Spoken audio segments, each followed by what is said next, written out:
माने कालू भाई वास्ते जोरदार ताली लगाओ। ए मेरे दोस्त कौन लौट के आजा मेरे, एक फूल तेरी समाधि पे रख कर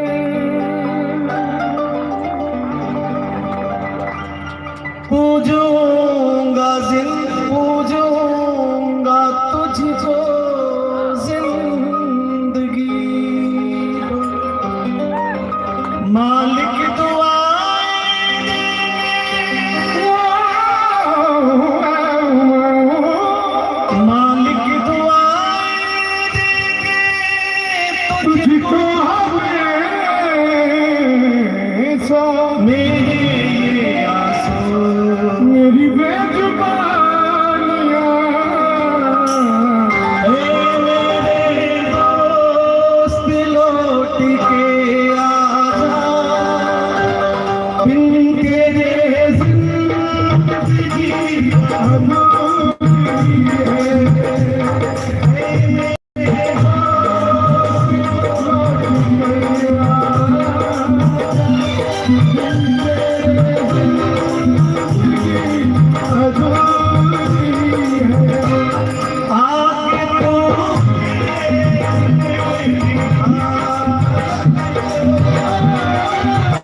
हमने नहीं सोचा था कि ये दिन हमको देखने को मिलेगा, और राजस्थान के किसी भी कलाकार ने ये कभी नहीं सोचा था कि उनके लिए हम गाएंगे।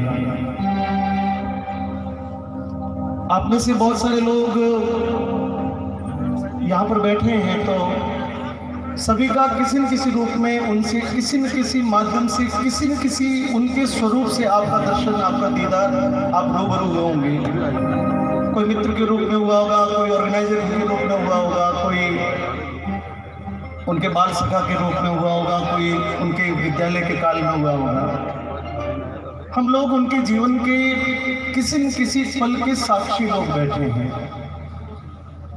जब ये समाचार जब ये फैला कि वो नहीं रहे, तो ऐसा लगा कि जैसे पूरी दुनिया, पूरा संसार, ग्रह नक्षत्र, ये संसार, पृथ्वी, हवाएं सब रुक गई है। मैं बहुत करीब था उनके, और वास्तव में करीब था। उनके जीवन की कुछ विशेषताएं थी जो शायद उनके गांव के लोग या उनके परिवार के लोग या उनके बहुत करीब के लोग उस बात को जानते हैं। उसमें से एक बात का साक्षी मैं हूँ, क्योंकि जब भी मुझे वो फोन करते थे तो सिर्फ और सिर्फ अपने मन की बात करने के लिए फोन करते थे, और उनकी एक आदत थी कि जब तक फोन रिसीव नहीं होता था तब तक वो लगातार फोन करते थे, भले आधा घंटा, घंटा भर। तो मैंने उनको पूछा, मैंने कहा कालू भाई आप इतने वर्षों से, क्योंकि 2001 के साल से मैं उनके सफर का साक्षी रहा, जब उन्होंने गुरुजी का शब्द अमोल और कान्हा कांकरिया नाम से, जब कान्हा कांकरिया को जब उन्होंने दुनिया में लाया था, उसके साथ में उन्होंने अपने गांव के प्रति, वो चाहते तो अपने नाम के पीछे परिहार लगा सकते थे, वो चाहते थे। जब कैसेट पे फर्स्ट बार में जब कैसेट पे लिखा जाता है यदि किसी ऑडियो पर, तो वो उसका सरनेम वो जो चाहता वही लिखा जाता। फर्स्ट बार में कंपनी पूछती है कि आपके पीछे क्या लिखना है, तो वो चाहते तो परिहार लिखा सकते थे या अपने मन से कुछ भी नाम लिखा सकते थे। लेकिन उस आदमी की इस गांव के प्रति श्रद्धा रही कि उन्होंने अपने नाम के पीछे लिखनिया लिखना तय किया, और इस लिखनिया गांव को पूरे विश्व के सामने उन्होंने इस गांव को चमका दिया, रोशन कर दिया। उसके बाद में उनकी दूसरी जो विशेषता थी कि उन्होंने अपने शुरुआती दौर में जो कुछ कमाया वो सब अपने परिवार के लिए, अपनी बहनों की शादियां की, अपने बहनों की शादियां की, उनके बाद में अपने भाइयों को सेटल किया। और इस पूरे कार्यकाल में उनके जीवन के लगभग 15 वर्ष बीत गए। उन्होंने जो कमाया, जो मिला उन्हें, और 2-3 कार्यक्रम का साक्षी रहा, क्योंकि उनकी बहन का जो विवाह था तो मैं उस कार्यक्रम में था। या हमारे साहब के यहाँ पर, ठाकुर साहब के यहाँ पे उसका कार्यक्रम रखा गया। 2 वर्ष पहले उनके पिताजी शादी हुए, तब हम उस माता जी उस जागरण में हम आए, तो उसको भी उन्होंने पूर्ण कर्तव्य रूप से निभाया। और फिर अभी लॉकडाउन में उन्होंने कहा कि प्रकाश भाई बहुत सुख के दिन जब आए थे, तो ये कोरोना नाम का ये दैत्य जो आया वो मेरे जीवन को बहुत मुश्किल में डाल गया। मैं कभी कभी पूछता था, मैंने कालू भाई आपको कुछ भी आवश्यकता हो, निसंकोच आप किसी और को कहें ना कहें, आपका मन हो, लेकिन मुझे जरूर कहिएगा कि मैं क्या कर सकता हूँ आपके लिए। आप सभी मित्रों को एक बहुत बड़ी बात में, आप ताली अभी ना बजाएं, लेकिन इसके बाद में उनके लिए ताली जरूर बजाएं कि वो आदमी इतना स्वाभिमानी था, वो आदमी इतना अपने मन से इतना स्वाभिमानी था कि उसने अपने घर के लिए या अपने परिवार के लिए किसी के आगे हाथ नहीं फैलाया, उसने किसी के सामने अपने हाथ को जोड़ नहीं किया। उसको लगता था कि जो मुझे मिलेगा मेरी मेहनत से मिलेगा, जो मुझे गाने के बाद में मिलेगा या मुझे मेरे गायन के बाद में मुझे तोहफा मिलेगा, उस पर मेरा अधिकार हो सकता है, लेकिन मैं अपनी प्रसिद्धि का, मैं अपनी योग्यता का या मैं अपने परिचय का मैं किसी भी प्रकार से फायदा उठाऊंगा। मैंने उनको बहुत बार कहा। एक बार अभी लॉकडाउन में बोला गाड़ी में टायर नहीं है, मैंने कहा मैं भेज देता हूँ। बोले कि नहीं, मेरे को बहुत ज्यादा आवश्यकता पड़ेगी, जिस दिन मेरे किसी भी कार्य में मेरा जब बस नहीं चलेगा प्रकाश भाई मैं उस दिन फोन करूंगा, उससे पहले मैं इस बात को नहीं करूंगा। ये अपने आप में एक कलाकार के लिए बहुत बड़ी पूंजी होती है। आप सभी लोग आए हैं और वो ऊपर बैठा बैठा हम सभी को बहुत आराम से फकीर के जैसे वो हंसता हंसता हम सबको देख रहा है, ये मेरा विश्वास है, क्योंकि वो मौज में चला गया, वो मौज में चला गया और वो जीते जी मौज में था, वो जीते जी फकीर के रूप में था। किसी भी प्रकार के दर्द को उसने व्यक्त नहीं होने दिया, किसी भी पीड़ा को उसने लोगों के बीच में नहीं आने दिया, खुद के घर में, खुद के शरीर में किसी भी प्रकार की तकलीफ है, लेकिन उसने उस तकलीफ को लोगों के बीच में नहीं आने दिया।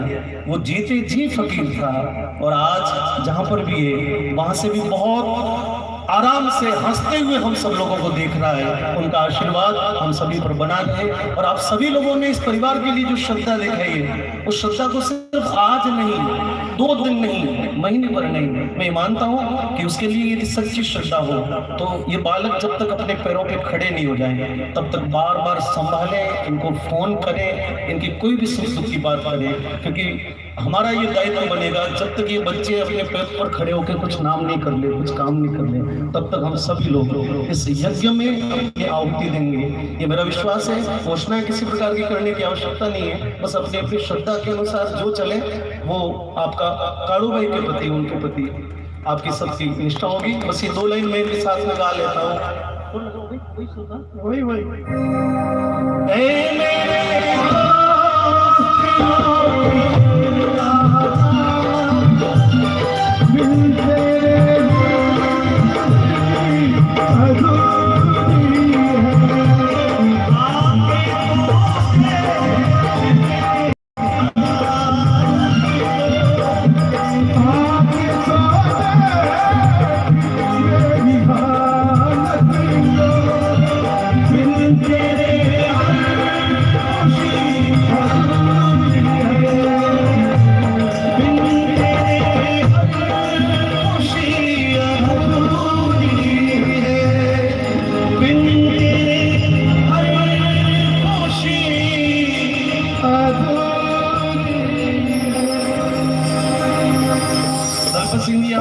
लाखोटिया के कार्यक्रम में आप सभी लोगों को एक छोटी सी बात करके अपनी बात को मैं तो समाप्त करूंगा कि बहुत वर्षों तक लाखोटिया महादेव का जो राज्य स्तरीय, राष्ट्रीय स्तरीय मेला होता है, उसकी जो बिगनिंग है, उसकी जो शुरुआत है, वो कालू भाई करते थे।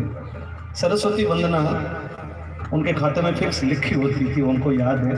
ताली बजाओ एक बार। तो वहां पर आप सब लोग में से कोई गया हो शायद, लेकिन यहाँ जो जितने भी हमारे गायन वादन से संबंधित लोग बैठे हैं, वहां पर सामने जो दर्शक दीर्घा बनती थी, उसमें बीच का जो जगह थी वो उसको वीआईपी, जो मेहमान और विशिष्ट लोग जो होते थे उनके लिए बैठने के लिए वो स्थान मुक्त किया जाता था। तो जो भी राजनीति से जुड़े हुए या जो भामाशाह लोग हैं या जो समाज में अपनी प्रतिष्ठा रखते हैं, उन लोगों के लिए बैठने के लिए संजोग से ये दलपत जी हमको, मनचला जी को, विष्णु भाई को, इनको भी आग्रह करते थे। आशा जी बैठे हैं, गजेंद्र जी हैं, तो जो भी वहाँ पर वरिष्ठ जो दिलीप भाई है, मैं सबके नाम लूंगा तो लंबा हो जाएगा, आप अन्यथा नहीं लें, पर जो भी वरिष्ठ तत्व, तो इनको लगता था कि उस दर्शक दीर्घा में वीआईपी जगह पे उनको बिठाएं। तो वो भाई भी आते और वो अपनी मौज में आते थे, अकेले नहीं आते कभी, वो 5-10 लोग अपनी गाड़ी में मस्ती वाले लेकर आते। तो हम बहुत आग्रह करते थे कि कड़वे हमारे साथ में आकर बैठो, लेकिन वो हम अपनी मौज में, अपने आए हुए साथ में लोगों के साथ में अलग ही अपनी मस्ती में बैठते थे। ये भी अपने आप में अपने लोगों के प्रति उनकी श्रद्धा थी। और अभी जब यहाँ पर दलपत सिंह जी आए, हम लोग बैठे थे, तो मैं सच कह रहा हूँ कि मेरा भी थोड़ा सा मानसिक अभी ये कोरोना के कारण से ठीक नहीं है। थोड़ी देर के लिए मैं भूल गया, मुझे लगा कि शायद लाखोटिया के कार्यक्रम में बैठे हैं, मनचला जी इधर बैठे हैं, दिलीप भाई इधर बैठे हैं और कालू भाई उधर पीछे बैठे होंगे, ऐसा एक विचार आया मन में। लेकिन अचानक से जब उनकी तस्वीर दिखी, फिर याद आया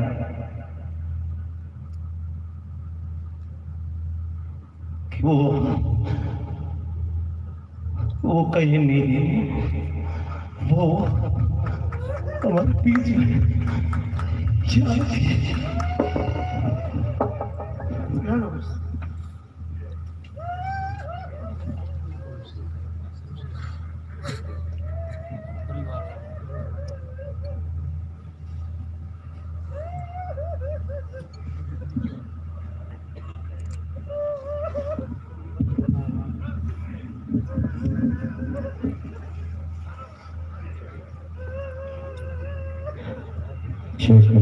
सभी हिम्मत से काम ले और हम सब भजन गायक शैली से हम मंच पर भजन गाते हैं, दुनिया को कुछ ना कुछ बातें सिखाते हैं, तो कुछ हम लोग भी ग्रहण करते ही हैं। लेकिन आदमी का मन हमेशा बहुत कमजोर होता है और किसी का धैर्य जवाब दे जाता है।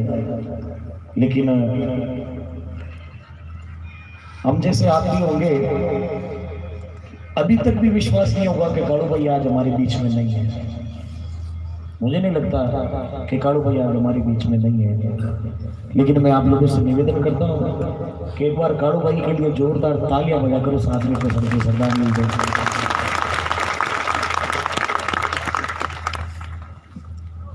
मैंने मेरे जीवन काल में, पूरे जीवन काल में ऐसी शव यात्रा कभी किसी की नहीं देखी। मैं उस शव यात्रा का साक्षी था। मैंने मेरे जीवन काल में ऐसी शव यात्रा नहीं देखी। और शायद उस दिन जो कलाकार परिवार से जो भी था, भीलवाड़ा से थे, नागौर से थे, जोधपुर से थे, दिल्ली से थे, बालोतरा से थे, मुझे नहीं लगता कि उन्होंने भी अपने जीवन काल में ऐसी शव यात्रा देखी होगी। 10,000 लोग उस शव यात्रा में चल रहे थे और जिस गली से वो शव यात्रा निकली, उस गली की छतों पर जो भी औरतें खड़ी थी, बच्चे खड़े थे, बच्चियां खड़ी थी, वो सब रो रहे थे साहब। ऐसी शव यात्रा, ऐसी कमाई कोई इंसान नहीं कर सकता। अगर किसी को कमाई देखनी है तो वो कालू दादा की ये कमाई देखना, वो कमाई मत देखना। ये कमाई देखना कि कालू दादा ने क्या कमाई है। मैं आज दावे से कह सकता हूं कि हम सब कलाकार कालू दादा के आगे फकीर हैं। हम लोगों ने वो कमाई नहीं की जो कालू दादा ने कमाई की थी साहब। हम उनके आगे जीरो हैं, हम उनके आगे फकीर हैं, लेकिन कमाई की तो वो कालू राम जी बिखरनिया ने ही की है। आज मैं उस परमपिता परमात्मा से निवेदन करता हूँ कि कालू दादा को अपने चरणों में श्रेष्ठ से श्रेष्ठ स्थान दे। और मैं आगे की कड़ी में निवेदन करता हूँ बीकानेर से भंवर भाई अली से कि इस सत्संग की मर्यादा को आगे बढ़ाए। और उसके बाद में मैं बहन आशा जी वैष्णव और सुश्री खुशबू जी